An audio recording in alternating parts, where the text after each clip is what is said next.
Do I have a favorite tea? I think it's, no, I mean, it's different teas for different occasions. I drink a lot of tea because I'm British and the British drink a lot of tea. So I'll drink breakfast tea typically in the morning. In the afternoon I quite enjoy Earl Grey tea. And then if I'm in a Japanese restaurant, I spent 2 years in Japan, my wife is Japanese. I really enjoy great Japanese tea, could be roasted tea or green tea. And then I enjoy jasmine teas with Chinese food. I've developed an appreciation for Chinese pu'er teas. So I'm a big tea drinker, yeah. It's very refreshing. Well, you know, I grew up with a father who was, when we were young, we would drink tea. You could stand your teaspoon up in the tea because it was strong tea.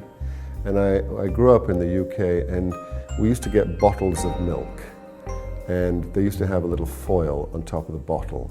And you would press the little foil at the top and it would come off. And at the top of the bottle was cream, a little layer of cream. And then underneath that was milk. And anyone who is my age, who grew up in the UK, will recognize immediately what I'm talking about. And so my father would drink very, very strong tea, only ever made with tea leaves. I mean, you will never find a tea bag in our home in England, never. And he would drink very strong tea, and he, and only he, was allowed to put the cream off the top of the bottle of the milk into his tea. So if I think back now, you're having cream in tea, are you crazy? But that's what he did. And the rest of us would have milk in our tea because he'd already taken the cream. And occasionally, you know, if he wasn't around or there was a couple of bottles that we could also open, we would try it.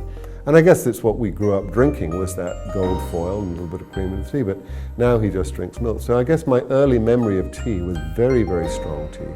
And we were a sailing family when we were young. We went all over Europe in my dad's boat. And this was sacred. Wherever we went, we had to go and find fresh milk for our tea. We could never do UHT or, you know, this powdered milk. No way. And whenever we managed to get to a port, wherever it was, the mission was go find fresh milk.